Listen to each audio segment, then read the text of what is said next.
Voltamos com as séries da Marvel no Disney Plus, desta vez com Agatha All Along. Então bora para nossa análise de primeiras impressões do episódio 1 desta série.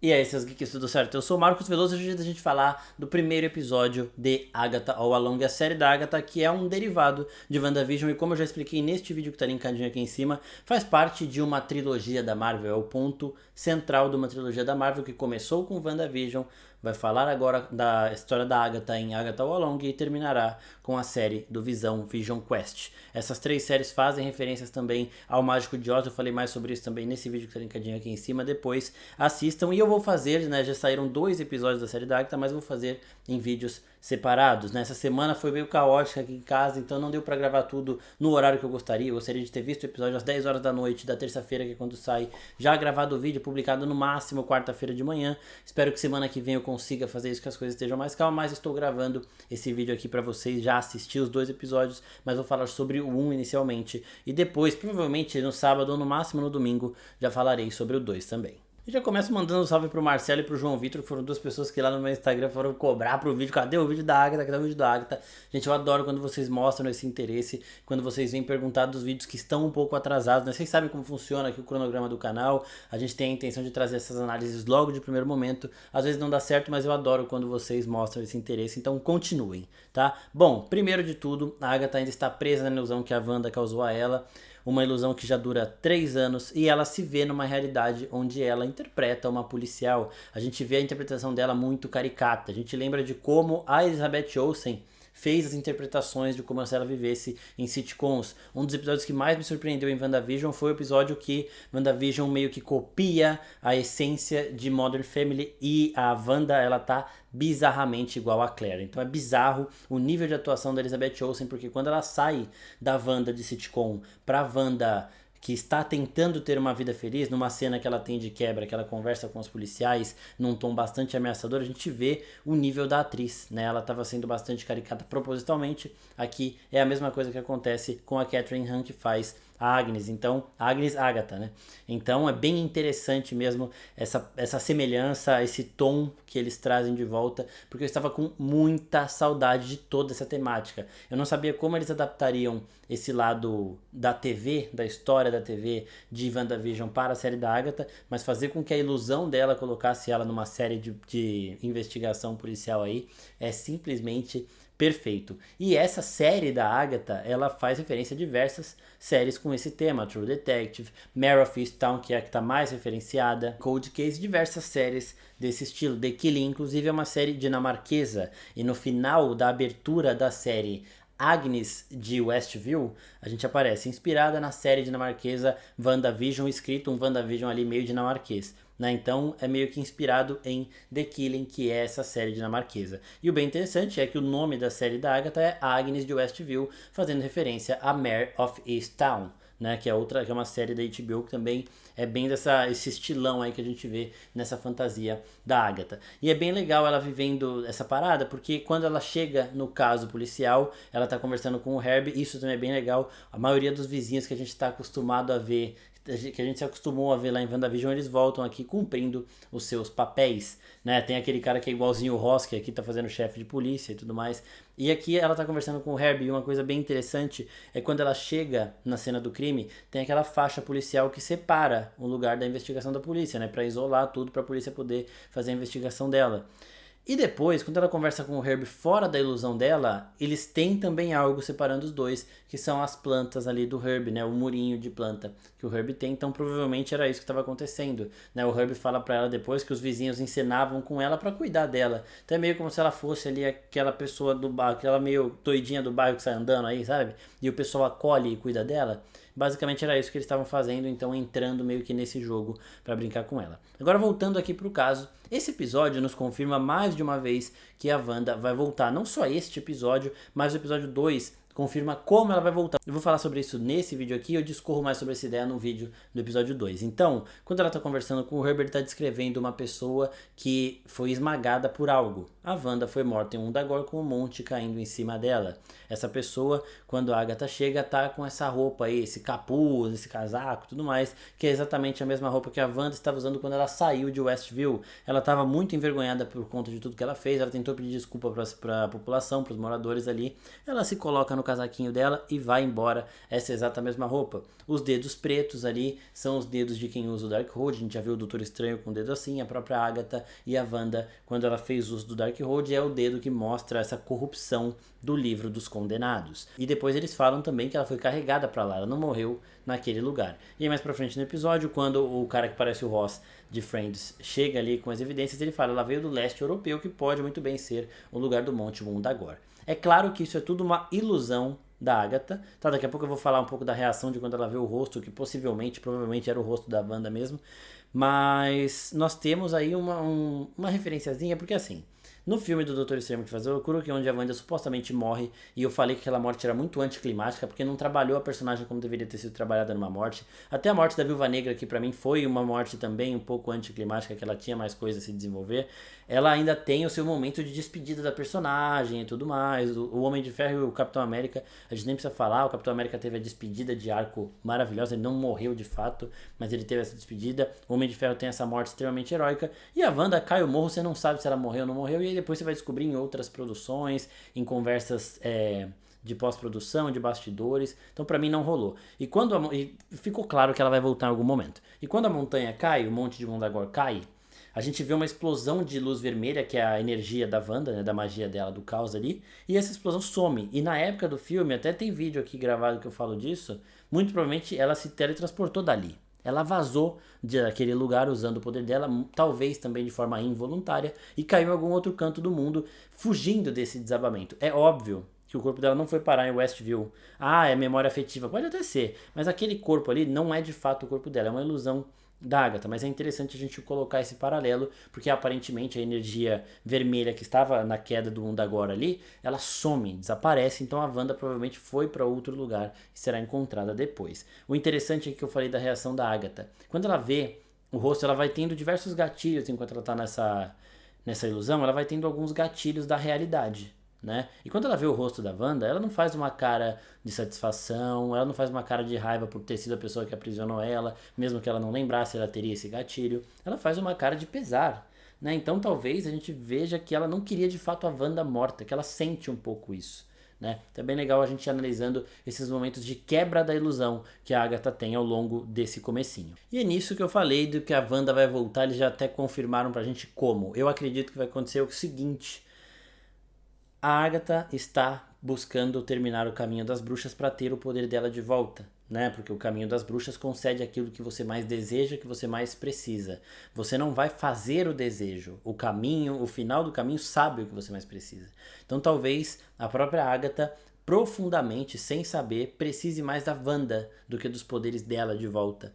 Né? Então pode ser que o caminho das bruxas traga de volta a Feiticeira Escarlate nesse momento. Então acredito que pode ter alguma coisa alguma relação a isso para fazer para que eles trabalhem o retorno da Wanda, né? Tem rumores de que vai ter um filme da Wanda em 2026, vai ter a série do Visão que talvez a Wanda apareça, então voltar na série da Agatha seria uma forma também bem interessante de fazê-lo. O garoto, o jovem, que a gente vai falar dele mais daqui a pouco, que é quem salva a Agatha do feitiço em primeiro momento, ele pode ser um dos filhos da Wanda, o Billy. Ele não seria o Tommy, né, porque o poder é diferente, ali o Tommy é velocista, ele seria o Billy mesmo, o Wicano, e ele pode, no fundo do coração, sem saber que ele é filho da Wanda nem nada, querer a mãe dele de volta, né, e a Wanda reaparecer. Sobre ele a gente vai falar mais pra frente, porque tem outras teorias também, mas eu acho muito interessante a gente ver essa reação da Agatha, e talvez seja assim que a Wanda retorne, né? Sendo ela a personificação do que uma das pessoas que chegar ao final do caminho das bruxas mais precisa ou mais deseja.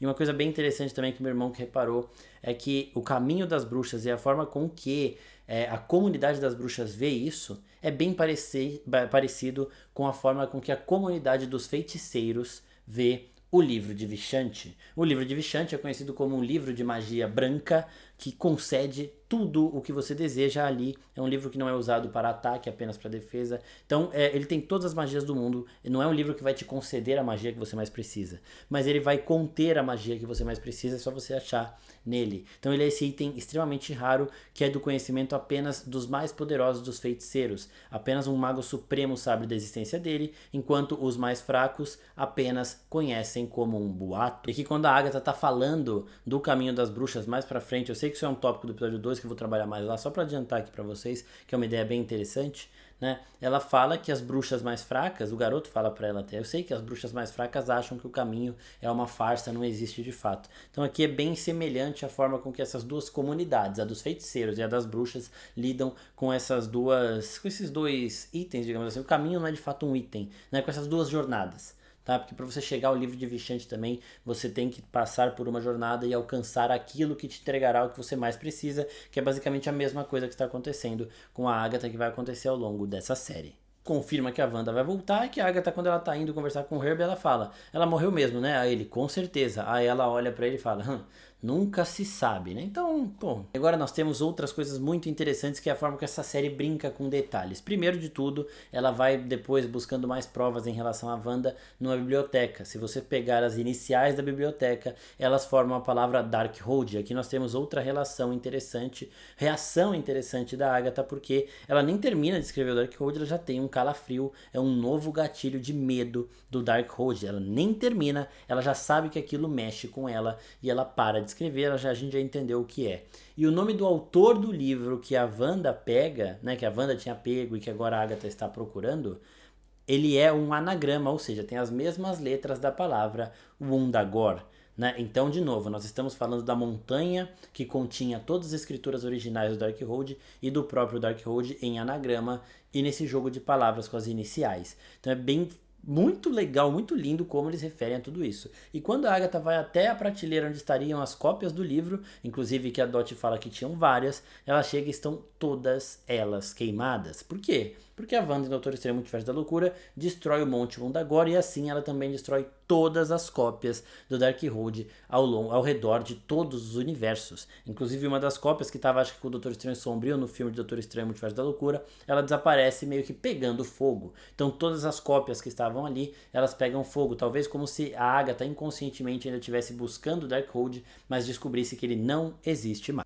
E aí nós temos outro ponto. Quando ela vê aquele corpo morto e tal, ela pega a fichinha do livro, aparece o nome W. Maximoff, Wanda Maximoff. E acima aparece a Harkness, Agatha Harkness, que foram as duas usuárias do Darkhold. Como aquilo se trata de uma ficha de biblioteca, ali você coloca o nome da pessoa que alugou o livro, né? Então elas foram as últimas duas portadoras do Darkhold, foram as últimas duas que alugaram o livro do Darkhold. A gente vê que tem outros nomes ali pra cima que não foram preenchidos. Talvez esses nomes sejam preenchidos ao longo da série, mas eu não sei se eles vão mexer muito com isso. É só pra mostrar que esse Darkhold já foi usado por outras bruxas, por outros seres, né? A gente viu o Doutor Estranho usando o Darkhold em Multiverso da Loucura, uma das variantes dele, né?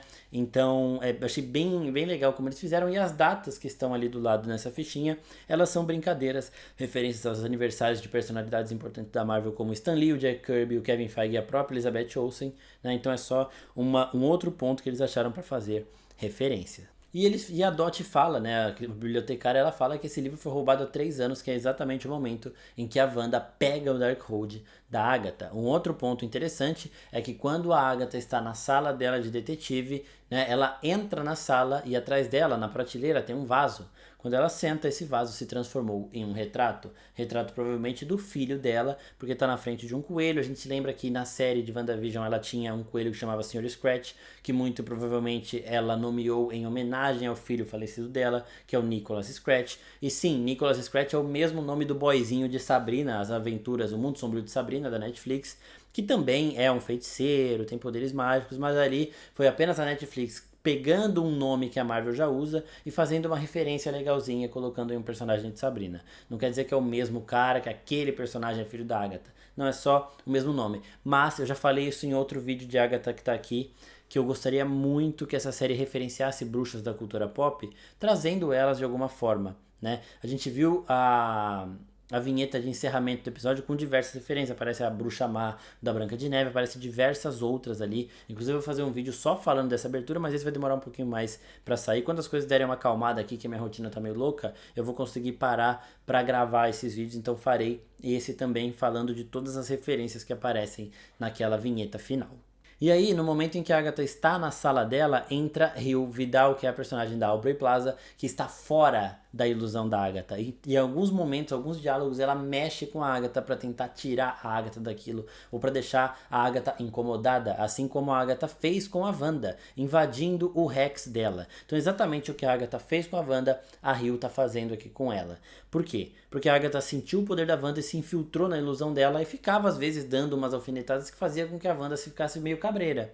E aqui a Hill tá fazendo isso mais com a intenção de fazer com que a Agatha se livre disso tudo. Então a primeira coisa que ela fala, que é de fora, que nessa hora eu tava assistindo com meu irmão aqui, a gente falou, puta, ela tá fora da ilusão, né? Que a gente já sabia que ela é uma bruxa por conta dos trailers, mas esses diálogos dela mostram que ela não estava sob efeito nenhum, assim, diferente das outras pessoas ali de Westview que estavam participando da brincadeira da Agatha. Mas ela vira e fala, a Agatha vira pra ela e fala, a Agatha como Agnes aqui é policial. Você tá querendo roubar meu caso? E aí ela responde, se você quiser ficar no controle, você pode estar no controle. Né? Isso aí é de fato ela dizendo para a Agatha, você não está controlando a sua vida, mas você pode conseguir isso de volta. E depois ela olhando para a Agatha, ela fala, é assim que você se enxerga? Né? Então ela tem essa visão de quem está fora da ilusão, ela não está brincando ali, ela às vezes entra no jogo, assim como os vizinhos, mas é bem legal ver essa relação e cada coisa que ela fala, afinal de contas, no momento em que a Agatha se liberta desse feitiço, desse encantamento da Wanda, ela se liberta por conta das palavras que o Tim disse antes, mas com a ajuda da Hill Vidal que estava ali. Agarre a sua saída, né? Alguma coisa nesse sentido que ela fala, e a Agatha vai de fato arrancando as roupas, retrocedendo aos episódios de WandaVision. Então ela primeiro tira uma muda, ela tá com a roupa roxa que ela usou nos 2 últimos episódios de WandaVision. E ela vai tirando essas mudas até voltar à primeira Agatha que a gente viu em WandaVision, aquela ainda em preto e branco. E isso pra mim foi fantástico. Ver essa cena, como eles fizeram pra deixar ela em preto e branco e o resto tudo colorido, foi um negócio assim sensacional. Absoluto cinema. Uma coisa legal também é que a Agatha pergunta tanto pro jovem quanto pra bibliotecária o que você estava fazendo entre 1 e 3 da manhã, que é a hora da bruxa. Um outro detalhe interessante é que os relógios desse episódio estão sempre no horário 3h33. Dá um medo do cacete essa porra, porque eu tô gravando de madrugada e tudo mais. Eu vendo a série lá, já fiquei com um pouco de medo, principalmente da 7 de Salem, um negócio meio assustador. Mas eu gosto da Marvel brincar com susto, com terror, esse terror mais fantasioso, de bruxaria e tudo mais, na época do Halloween. É bem interessante e eu tomara que brinquem mais e que tragam bruxas de outras produções pra cá, porque seria fantástico também. E aqui de novo a gente vai vendo a Hill tentando tirar a Agatha dessa ilusão, usando das mesmas falhas que o Rex da Wanda tinha. Pra quem não lembra, no primeiro ou no segundo episódio de WandaVision, quando ela tá conversando com o senhor e a senhora Hart, o casal, né? A senhora Hart é a que atropela o garoto aqui depois nesse episódio, que voltou, que foi com elas pra Jornada das Bruxas, parecendo o Milton do Esquadrão Suicida, do nada se metendo numa parada que não é pra ela. O senhor Hart, ele faz uma pergunta pra Wanda, eu acredito, só que eles estavam presos numa ilusão e eles não lembram muito de passado. Tem coisas que eles perguntam em alguns momentos para o Visão e o Visão não sabe responder, porque tipo, como que vocês se conheceram? Sei lá, alguma coisa assim. E a vida do Visão, ela começou no momento em que ele tá no carrinho chegando depois de casar com a Wanda. Se você pergunta de antes disso, se você não pergunta nada, ele tem a sensação de que a vida dele de antes tá com uma clareza absoluta na cabeça dele. Mas quando você pergunta e ele tem que pensar na vida antes da Wanda, antes do Rex, aí ele buga. E aqui é o que acontece com a Agatha. A Agatha, dentro da ilusão da Wanda, ela sabe que ela odeia a Hill. Ela tem esse sentimento dentro dela. Ela nunca parou pra pensar se ela sabe o motivo. Porque não precisa. Eu não gosto dessa pessoa, vou tratá-la desse jeito. Quando a Hill pergunta por que você não gosta de mim, ela fica e não consegue lembrar. É exatamente o mesmo bug que estava dando com o Visão em WandaVision. É bem legal, todas essas semelhanças conversando muito bem, afinal é a mesma equipe criativa. E aí nós temos aqui o quarto de Nicholas Scratch mostrando um pouco mais desse filho da Agatha que muito aparentemente se foi, né? E nós temos a chegada de Hill Vidal agora já com a Agatha fora da ilusão, uma parada sensacional, a essência né? O poder, a aura da Aubrey Plaza como uma bruxa é um negócio fantástico. E aí elas começam a brigar. Eu acho muito legal a fama que a Agatha tem, essa fama da maior vilã de todas. Ela era assim a bruxa mais poderosa, afinal de contas ela rastreava bruxas poderosas e sugava o poder para ela. Inclusive foi por isso que ela foi atrás da Wanda, ela tentou fazer o mesmo e quase conseguiu, mesmo com a Wanda tendo essa capacidade da Feiticeira Escarlate. Ela ainda não era naquele momento, mas ela tinha essa capacidade absurda. Então a Agatha era uma bruxa temida por todas as bruxas desse núcleo, desse meio, desse coven, desse grupinho, né, dessa parada. E a Hill, agora que percebeu que a Agatha tá de volta, vai tentar se vingar. Só que as duas, obviamente, elas têm um romance, né? Elas têm diversos diálogos que mostram isso. E aí, quando ela corta a mão da Agatha depois, a Agatha fala: você não pode me matar, é proibido. Elas não estavam falando de uma regra que a comunidade das bruxas tem em relação a uma bruxa matar a outra. Afinal de contas, a Agatha já matou um monte de bruxa. Então isso não impediria ela de matar a Hill, nem a Hill de matar ela. O que me leva a crer que elas fizeram um pacto de sangue. Até porque depois que a Agatha fala isso, a Hill lambe a mão dela, né? E lambe a mão dela curando o ferimento, porque ela tem essas habilidades da natureza. Ela é a maga verde que eles precisam, que depois eles falam no episódio 2. E eu acredito que elas duas têm um pacto de sangue mais ou menos semelhante ao que a gente vê no mundo de Harry Potter, com o Dumbledore e o Grindelwald. Eles não podem se atacar. Mesmo que eles apontem a varinha um pro outro, os feitiços não pegam. Aqui é uma essência diferente, né? Elas até podem, mas é proibido, porque muito provavelmente elas fizeram um pacto de sangue, um pacto de amor, né?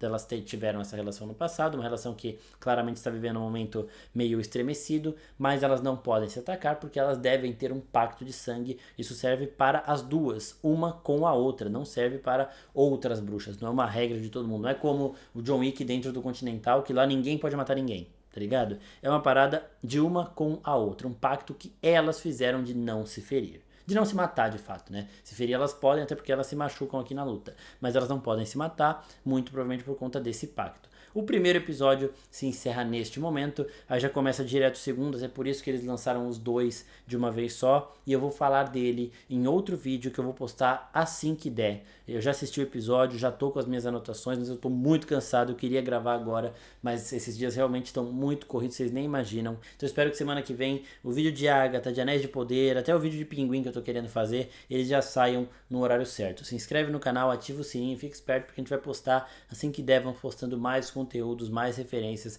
sobre todas essas séries que estão sendo lançadas agora e muito mais coisas do universo de cultura pop. É isso, pessoal. Muito obrigado. Até a próxima. Tchau, tchau.